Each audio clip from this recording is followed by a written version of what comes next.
il y a des mercenaires ukrainiens qui sont hébergés en Algérie, qui sont en Algérie, qui ont été recrutés par l'Algérie.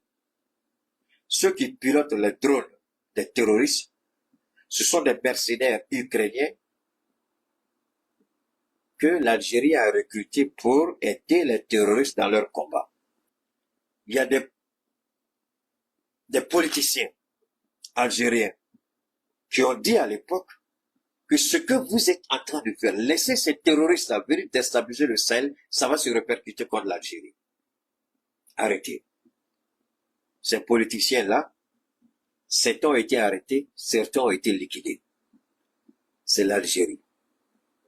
Le pouvoir algérien, le président à l'époque, n'est pas celui qui a permis aux terroristes de descendre au Mali. Peut-être que cet élément-là, parce que souvent, quand j'écoute nos autorités, oui, c'est l'OTAN, oui, c'est la France, mais jamais nos autorités ne pointent du doigt la responsabilité de l'Algérie.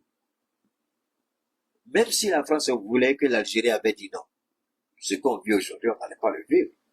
Donc quand on accuse l'OTAN, quand on accuse la France, je vous en prie, il faut ajouter le nom de l'Algérie sur la liste. Je demande pardon. Choguel, comme toi, tu aimes bien ça, à cause de Dieu, faut pas oublier l'Algérie. C'est pas un bon voisin. C'est un voisin déstabilisateur. C'est un voisin terroriste. C'est un voisin raciste. L'Algérie. Je continue. Donc, c'est le service de renseignement militaire algérien, le service de renseignement extérieur militaire algérien qui a travaillé avec la DGSE pour permettre aux terroristes de venir dans le nord du Mali. Je mets n'importe quelle personne au défi de prouver que tout ce que je dis, c'est que c'est faux, ce n'est que pure invention. Je mets n'importe quelle personne, si tu es né d'une femme et d'un homme, ancien spermatozoïde de futurs cadavres, si tu crois que tu as ces garçons, je te mets au défi. Apporte-moi la preuve que j'ai tort. Même l'Algérie même sait que ce que je dis là, elle ne peut pas démontrer que tout ce que c'est faux. L'Algérie même sait que ce que je dis est vrai. Quand je vous dis qu'il y a certains services de renseignement, quand ils sont en direct, ils viennent écouter. Je vous ai jamais dit le nom de l'Algérie, c'est pas ça. Ajoutez l'Algérie sur la liste désormais. C'est pas seulement les services de renseignement occidentaux. L'Algérie est dedans. La Côte d'Ivoire est dedans. Le Sénégal est dedans. Le Bénin est dedans. Quand je suis connecté, ils sont là. Et je sais que vous êtes là, vous m'écoutez. Prenez plaisir parce que je vais vous dépêcher tous, sans exception. Alors, voilà l'Algérie. Donc, pour bien comprendre ce que nous vivons aujourd'hui avec l'Algérie, ce sont les autorités militaires de l'Algérie, en complicité avec la DGSE. À l'époque, quand Sarkozy a tué Mouammar Kadhafi, c'est eux, de connivence avec la France, ont permis aux terroristes de traverser l'Algérie avec armes et munitions, armes lourdes, pour venir s'attaquer au Mali. L'Algérie n'est pas le seul, pour ne pas dire la seule. Le Niger était dedans. Donc, une partie est passée par l'Algérie, l'autre est passée par le Niger, c'est le Tchad qui n'a pas voulu. Alors, l'Algérie et le Niger sont les deux responsables. Pas le Niger du général Thierry, je parle du Niger de ceux qui étaient là avant. Alors, maintenant, quand vous avez compris tout ça, ça c'est la première étape que je veux que tout le monde comprenne bien. Parce que pour comprendre ce qui se joue dans le nord du Mali, si vous vous limitez seulement au narratif, au terrorisme, oh bon, les femmes ont fait ça, les femmes ont fait ça, vous n'allez pas, oui, vous allez être content des performances de nos forces armées, ça c'est certain. Mais est-ce que vous allez comprendre grand chose dans ce qui se joue? Est-ce que, quel est pourquoi? C'est des questions qu'on doit se poser. Pourquoi? Quelles sont les raisons? Mais si vous ne remontez pas pour comprendre, d'abord, ceux qui ont permis, parce que l'Algérie est toujours dans la même posture. Le chien ne change pas sa façon de s'asseoir. L'Algérie qui a permis, puisque aujourd'hui c'est l'Algérie seule qui doit mener ce combat. L'Algérie le menait à l'époque avec le Niger de Bazoum. Vous avez même entendu Bazoum dire que les terroristes sont mieux équipés que nos forces armées. Vous avez entendu Bazoum même dire que Meneka va tomber. Vous avez entendu Bazoum même faire des prédictions. Ah! Alors, sur quelle base Bazoum faisait ces prédictions-là? Parce que Bazoum était en contact, un, avec le renseignement algérien, deux, avec la DGSE. Donc, puisque c'est eux qui soutenaient, qui appuyaient les terroristes, parce que très souvent, on dit, c'est la France qui finance, qui informe, qui équipe, qui renseigne et qui soutient le terrorisme. Mais c'est pas seulement la France. Je suis au regret, c'est pas seulement la France. L'Algérie le fait de façon très intelligente. Mais aujourd'hui, j'ai décidé, avec ce qui s'est passé, de parler. Donc, ce que je veux dire n'a rien à voir avec ce que vous avez déjà entendu. Vous avez entendu beaucoup de jeunes frères journalistes. Il y a deux particulièrement que je suis au Mali, Abdoul Niang et puis Iboussi. Donne-moi, j'ai ouvert une parenthèse. Tu vois, Iboussi, si vous connaissez Iboussi, moi je le connais, c'est mon jeune frère. À cause de Dieu, envoyez-moi, si vous voulez couper cette partie-là, puis envoyez à Iboussi. C'est d'accord, écoutez. Vous avez tous vu ce qui est en train de se passer en Côte d'Ivoire ces temps-ci. Des gens qu'on présente comme des Maliens, qui ne sont pas des Maliens, qui manifestent pour dire qu'ils sont contre le fait que le Mali ait quitté la CEDEAO. Dieu merci, les véritables Maliens sont sortis et puis ont apporté la réponse. Ils disent non, ce n'est pas eux. Alors, Iboussi, tu vois, quand les gens t'appellent de la Côte d'Ivoire, et puis ils te disent, Akana Ouattara Dogare, Akana Ketane, Akana Douta, Akana Bota, Iboussi, quand on te dit tout ça, j'espère que tu commences à faire la part des choses. Quand Keïta vous dit, il ne rentre pas dans un jeu, vous allez trouver que Keïta il est trop gonflé, trop orgueilleux, c'est pas ça. Mais Dieu adore, et Dieu aime, et Dieu apprécie. Keïta, ça faut le Dieu adore. Si tu, quand je dis adorer, si tu prends dans le sens humain, tu n'as rien compris. Parce que chaque fois qu'on dit Dieu, en tout cas, quand Keïta dit Dieu, ne le prend pas sur le, ne fait pas, je sais pas, si la compréhension est littérale, tu n'as rien compris. C'est pas une compréhension littérale. Ça veut dire que Dieu est fier. Il est content puisque lui-même il dit. Parce que tu l'as dit chaud du froid, je te vomis. Alors, depuis quand vous avez vu Dieu vomir quelque chose, ou Dieu vomit quelque chose, mais pourtant sa parole dit vomit. Alors, est-ce qu'il faut prendre ça de façon littérale, ou il faut prendre ça de façon spirituelle? Ou bien, c'est pas vrai? Allez-y, lire les écritures saintes de Dieu. Hein? Vous pouvez pas attaquer Keïta sur ça. Je vous ai tous dit, laissez ça. Alors, quand je dis, faisons attention, quand souvent j'interpelle mes jeunes frères, je dis, vous ne connaissez pas la Côte d'Ivoire telle que je la connais.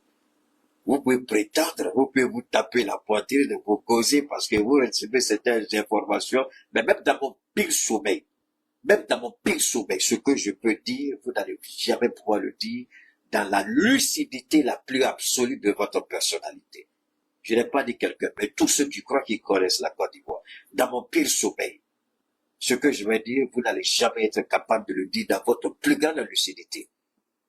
Parce que je connais trop ce pays. Je servis. Je connais. Quand j'ai dit à l'autre, j'ai dit, voilà, les Maliens qui sont là-bas, là, je suis plus ivoirien que tous les Maliens qui se disent Maliens en Côte d'Ivoire. Moi, je suis clair dans mes propos. Alors, voilà. Alors, vous comprenez, la dernière fois quand j'ai dit ça, les gens m'ont dit, voilà ça aujourd'hui.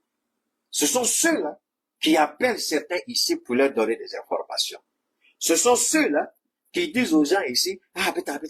Et c'est ceux-là aujourd'hui qui se lèvent pour dire qu'ils sont contre le fait que le Mali décide de sortir de la CEDEAO. Dieu merci.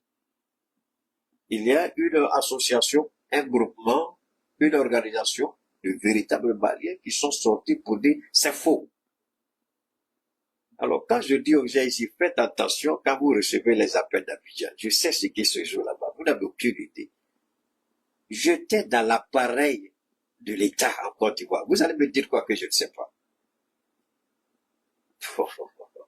Alors, on va continuer.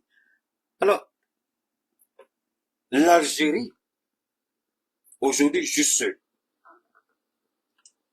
le Mali récupère Kidal. Déception de l'Occident, déception des États-Unis, déception de l'Union européenne, puis déception de l'Algérie. L'Algérie qui aurait dû nous soutenir et nous accompagner. Alors,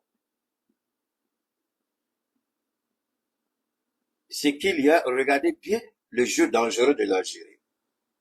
L'Algérie, d'abord, condamne la prise de Kidal. Alors, moi, j'ai été étonné que comment l'Algérie qui a condamné la prise de Kidal par le Mali, que nos autorités ont accepté de recevoir des soi-disant officiels de l'armée algérienne ici à Bamako. Ça a été fait. Deuxièmement, l'Algérie reçoit, je veux qu'on m'écoute très bien, je vous en prie, l'Algérie reçoit les rebelles, les terroristes, les déstabilisateurs du Mali, l'Algérie les reçoit et roule le tapis rouge. Regardez, parce que le petit raté président pervers et pédé de la France, Macron, il avait dit quelque chose sur l'Algérie. Et l'Algérie a rappelé son ambassade et demandé que la France rappelle aussi son ambassadeur. Et ils ont, ça c'est sur le plan politique, parce que j'ai pris le temps d'abord de bien vous expliquer ce que, l'Algérie là, c'est un État dans un État. L'armée algérienne est un État dans un État. Si vous oubliez ça, c'est que vous n'allez rien comprendre de la politique algérienne. Si vous voulez parler de l'Algérie comme un État normal, vous êtes à côté. L'armée algérienne est un État dans un État. C'est la même chose comme le Vatican en Italie. Le Vatican est un État dans un État en Italie. L'armée algérienne est un État dans un État. Et personne ne... Ce n'est pas officiel, mais dans les faits, c'est comme ça. Et aucun président, aucun ministre, aucun magistrat ne peut se permettre d'attaquer d'une certaine manière un officier supérieur de l'armée algérienne. Tu ne peux pas. L'armée algérienne, c'est un tabou. Tu ne peux pas toucher à ça. Tu es journaliste, tu parles de ça, le lendemain, tu disparais de la circulation. Il n'y a pas d'enquête. Il ne peut demander à personne. C'est ça l'Algérie. Si on perd de vue cette partie de l'Algérie, on ne pourra jamais comprendre ce qui se joue dans le Sahel. Je veux que vous compreniez ça bien. Alors, ici, l'Algérie a condamné la prise de Kidal. Tout le monde a vu ce communiqué surprenant de l'Algérie. Alors que l'Algérie a tenté, elle, à son niveau, de financer la guerre dans le Sahara occidental, le Front Polisario contre le Maroc. L'Algérie a échoué, le Maroc a frappé l'Algérie, le Maroc a frappé la Mauritanie, et le Maroc a mis la main sur le Front Polisario, c'est-à-dire le Sahara occidental. L'Algérie n'a jamais accepté ça. C'est pourquoi à un moment, j'avais fait une intervention. L'Algérie perd, le Maroc gagne. Donc, comme le Maroc a vu les bêtises de l'Algérie par rapport au Sahel, le Maroc tout de suite a fait appel au Sahel. Je veux qu'on travaille ensemble. Nous allons mettre nos ressources à votre disposition. Il faut sceller tout de suite un accord entre nos États et le Sahel. L'Algérie a perdu. Quand l'Algérie a vu ça, l'Algérie a tenté de vouloir récupérer, faire de la récupération, en envoyant des communiqués, en présentant des... On savait tous que c'était faux, c'était pas sincère. Aujourd'hui, à la frontière algérienne, le Mali a lancé des opérations de reconquête pour la totalité de ces 1 240 000 km². L'Algérie reçoit des terroristes. La France qui n'a plus de base de déstabilisation dans le Sahel, puisque avant, n'oubliez pas toujours pas qu'il t'appelle, je vous en prie, gardez toujours en esprit ce qu'il dit. Ok? Le Niger n'étant plus une base arrière, La zone des 3 frontières qui échappe désormais au contrôle de la France et de l'Algérie, désormais cela revient de droit et de façon exclusive au Mali, au Burkina, au Niger, la zone des 3 frontières. Personne ne contrôle ça désormais, à l'exception de leurs États. Les opérations du Burkina, du Niger et du Mali aujourd'hui ont acculé les terroristes qui sont allés se cantonner dans la zone frontalière avec l'Algérie et même à l'intérieur de l'Algérie. Avant de venir à l'Algérie, écoutez très bien ce que nous sommes en train de dire ici. Ce n'est pas les ouah que vous écoutez à gauche, à droite. Écoutez s'il vous plaît. Lorsque Al Jazeera, la chaîne de télévision du Qatar, a montré que les terroristes rescapés blessés ont trouvé refuge où? À Mauritanie. Refuge et soins à Mauritanie. Après, il y a un village qui appartient au Mali. À l'époque, nous croyions tous que c'était un village mauritanien, ce qui était faux. Parce que la carte du Mali, vous avez vu que cette partie avait été coupée pour donner à la Mauritanie. Et quand Assimi est venu, il a fait ressortir toutes les cartes du Mali. Béni soit le président Assimi Goïta, gloire au président Assimi Goïta, béni soit les forces armées du Mali, les FAMA, gloire et honneur aux FAMA.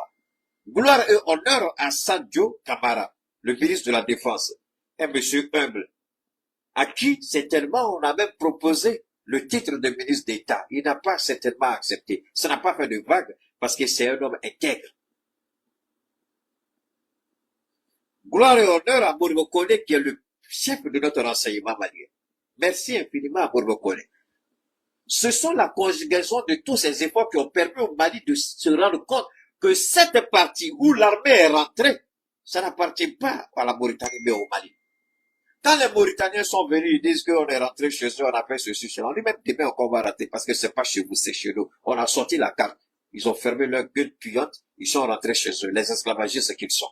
Les Mauritaniens ont fermé leur sale gueule, ils sont partis parce que c'est pas leur territoire, c'est notre territoire. Gloire à Assimi Goïta. Quand des petits politiciens ratés permettent dévergondés, déracinés, veulent s'attaquer à ce monsieur, que Dieu vous détruise, vous les politiciens, sans foi du loi, menteurs et criminels. C'est vous qui avez vendu ce pays-là. Vous n'avez pas honte. Quand un homme comme Assimi Goïta vient donner la gloire au Mali, vous voulez vous opposer à lui. On va vous briser tous. Un à un, politiquement, vous ne serez plus rien dans ce pays. J'ai pas fini avec vous encore les politiciens. Alors, vous comprenez comment Dieu est en train de faire un travail extraordinaire. Dieu d'abord nous a ramené le Niger pour mener le même combat que nous. Dieu nous permet de récupérer un territoire que la Mauritanie voulait voler. Maintenant,